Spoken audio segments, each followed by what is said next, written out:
107.5 WLAK, Amory's Real News and Great Conversation.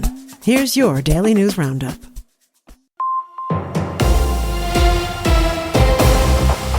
For Civic Media News, I'm James Kelly.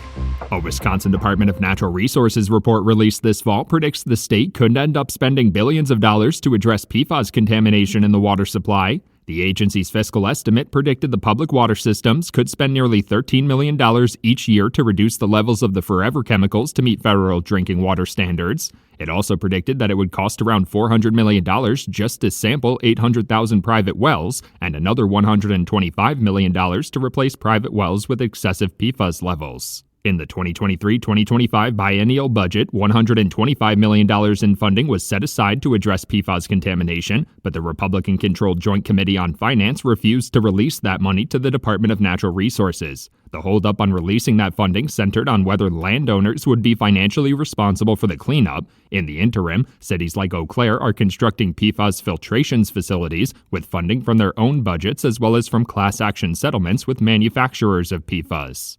Democratic state lawmakers have introduced new legislation aimed at capping how much Wisconsinites spend on their heating and electric bills. The proposed bill would place a cap on residential energy bills at 2% of the household income. It would also direct the Public Service Commission to create a new program aimed at providing households burdened by energy bills with financial relief and automatically enroll those households in the program within 3 years. While Wisconsin's heating moratorium can provide residents with peace of mind knowing the services won't be shut off during the coldest months of the year, those bills still need to be paid eventually. Utility companies are not required to restart service for non-payment when the moratorium begins, so residents who fall too far behind on those bills and can't work out a payment plan later can still find themselves without heat in the winter. Utility companies have also pursued a number of rate hikes over recent years due to increased costs and infrastructure projects.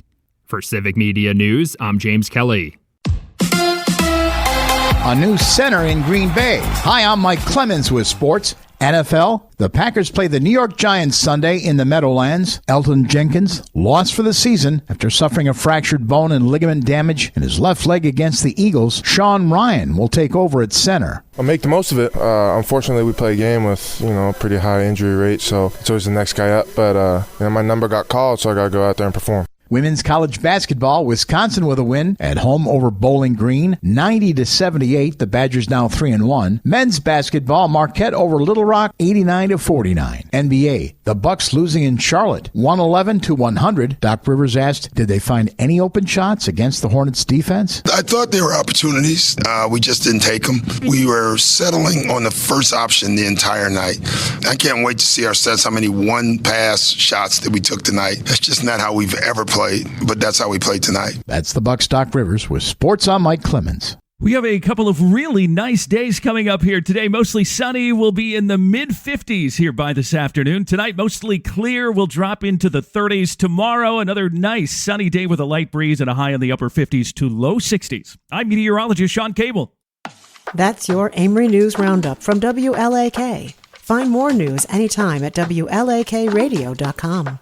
Subscribe to this podcast on Spotify, Apple, or wherever you find your podcasts.